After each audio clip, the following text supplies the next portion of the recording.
বিসমিল্লাহির রহমানির রহিম। আজকে রাজবাড়ী সাবেক এমপি এক আসনের আলী নেওয়াজ মোহাম্মদ খোয়েম ভাই তার নির্বাচনের মাঠ হলো ধানের শীষ। আপনারা ধানের শীষে ভোট দেবেন? ধানের শীষে ভোট দেবেন? আমরা যদি আলী নেওয়াজ মোহাম্মদ খোয়েম ভাইরে যদি পাশ করার পারি, তা নাহলে পরে আমাদের আটের ভিতরে যে রাস্তাঘাট, এই রাস্তাঘাটের তার কাছে আমাকে দাবি দেওয়া আমাদের 8-9 নতুন ব্রিজ থেকে মানে রপুর দোকান হয়া শুকর আলীর মোড় পর্যন্ত এই পাকার 27 ফিট এই রাস্তা কার্পেটিং হবে। আর রপুর দোকানটা ওই বাড়ি পাকা, এই পাকা পর্যন্ত। আর যে কটা রাস্তা আছে খামা ব্রিজ থেকে মানে আদারিমুল্লাহ খবর, হ্যাঁ, যে কটা রাস্তা আছে আটের ভিতরে আমাকে দাবি দেওয়া আলী নেওয়াজ মোহাম্মদ খোয়েম ভাইয়ের কাছে।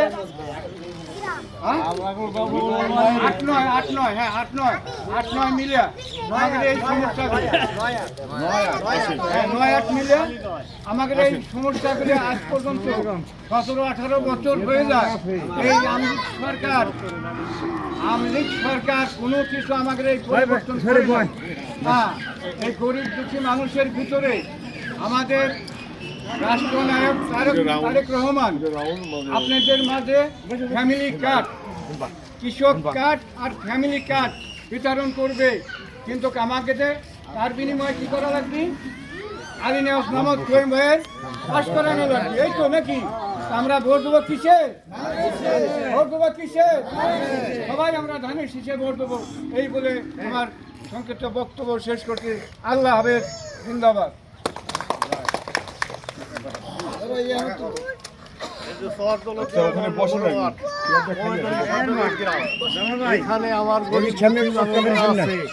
আমরা যদি ধানের শীষে খোয়েম ভাইকে ভোট দিয়ে জয়যুক্ত করতে পারি, আমাদের এইগুলি দেখতে হবে। হ্যাঁ, তারপরে দ্বিতীয়ত কথা, রাস্তাঘাট জহেরে যা ভাঙাচুরা আছে সারতে হবে।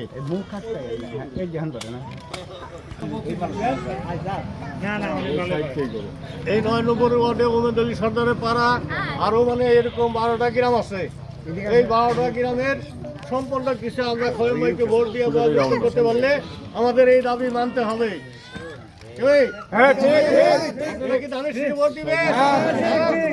আচ্ছা, এই বিলে আমার বক্তব্য আমি শেষ করলাম।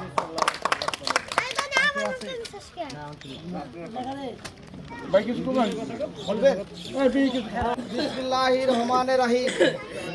আমার মা ও বোনেরা, বয়স্ক মানুষ আর আমার নেতা কর্মীরা, সবাইকে আপনাদেরকে আসসালামু আলাইকুম।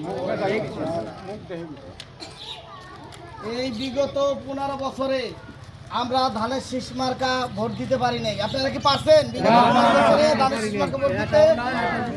এই ধানের শীষ মার্কায় ভোট দিতে পারি নাই। আমাদের মনের একটা আকাঙ্ক্ষা যে এইবার আলী নেওয়াজ মোহাম্মদ খোয়েম সাহেবকে ধানের শীষ মার্কা ভোট দিয়ে বিপুল ভোটে জয় করবো ইনশাআল্লাহ। আর এই ধানের শীষ মার্কা ভোট দিলে কি হবে? আমাদের দৌলতদিয়া ঘাটে পদ্মা সেতু হবে। পদ্মা সেতু হলে কি হবে? আপনাদের আত্মীয় স্বজন ভাই বেরাদা ঢাকা চাকরি করে না, আর এই পদ্মা সেতুটা যদি হয় তাহলে আমাদের অর্থ এলাকায় কলকারখানা হবে। কলকারখানা হলে আমাদের ঢাকা যারা থাকে আত্মীয় স্বজন, তারা 20,000 30,000 টাকা বেতন পায়, তাদের 5-7,000 টাকা 10,000 টাকা ঘর ভাড়া লাগে। যদি আমাদের এই অর্থ অঞ্চলে যদি রেল কারখানা হয় তাহলে তারা